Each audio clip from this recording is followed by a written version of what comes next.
আস্তানা রাজাকারদের আস্তানা এই ক্যাম্পাসে হবে না আসিস কত রাজাকার এই মুহূর্তে ক্যাম্পাস ছাড় আসিস কত রাজাকার এই মুহূর্তে অ্যাকশন ডাইরেক্ট অ্যাকশন জামাত শিবিরের বিরুদ্ধে ডাইরেক্ট অ্যাকশন গুপ্তচরদের অবস্থান তাদের বাড়ি পাকিস্তান গুপ্তচরদের অবস্থান তাদের বাড়ি পাকিস্তান। সরকারি কলেজের একজন সাধারণ শিক্ষার্থী আজকে আমাদের সম্রাট ভাই ফেসবুকে সামান্য একটি কমেন্ট করা নিয়ে তার সঙ্গে আমাদের এক জামাত শিবিরের একজন ছাত্র শিবিরের একজন এর সাথে কমেন্টে তর্কাতর্কি হয় এবং এর জের ধরে আজ বিকেল নাগাদ কলেজ ক্যাম্পাসের মধ্যে বহিরাগত লোক এনে জামাত শিবিরের তারা যেই ছাত্রটি অর্থাৎ হৃদয় সে এই আমাদের সাধারণ ছাত্র কলেজের সম্রাট ভাইয়ের ওপর হামলা করেছে এবং সে আহত হাসপাতালে ভর্তি রয়েছে।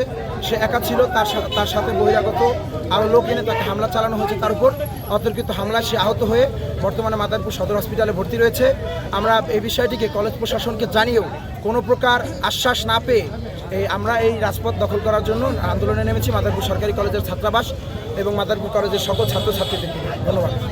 দাবিটা কি এখন আমাদের দাবি এই যারা আমাদের ভাই সম্রাটের ওপর হামলা চালিয়েছে তাদেরকে অবিলম্বে গ্রেপ্তার করে এদের শাস্তি নিশ্চিত করতে হবে এবং একনিষ্ঠ কর্মী ইকবাল আমিন সম্রাট আমাদের ভাই, যিনি মাদারীপুর সরকারি কলেজের রসায়ন বিভাগের 21-22 সেশনের একজন মেধাবী শিক্ষার্থী। সামান্য একটা ফেসবুক পোস্ট কেন্দ্র করে সেই পোস্টে ইকবাল আমিন সম্রাট ভাই সামান্য প্রতিবাদ স্বরূপ এটা কমেন্ট করেছে তার নেতাকে গালি দেওয়ার কারণে। এই জন্য ছাত্র শিবিরের কর্মী আমাদের কলেজেরই ছাত্র, তিনি বহিরাগত কিছুদের ছাত্র নিয়ে ছাত্র শিবিরের কর্মীর নাম হচ্ছে হৃদয় হাসান। তিনি উদ্ভিদ বিজ্ঞানের একজন শিক্ষার্থী।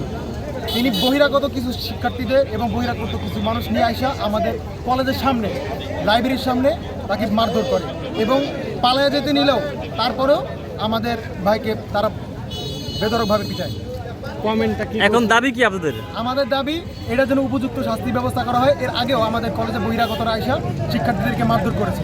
এখন আমাদের দাবি হলো ভবিষ্যতে যেন এবং এই অপরাধের জন্য পরিপূর্ণ বিচার হয় এবং ভবিষ্যতেও যেন এই ধরনের কর্মকাণ্ড কলেজে না ঘটে সেই ব্যবস্থা যেন নেওয়া হয়। এটাই আমাদের দাবি।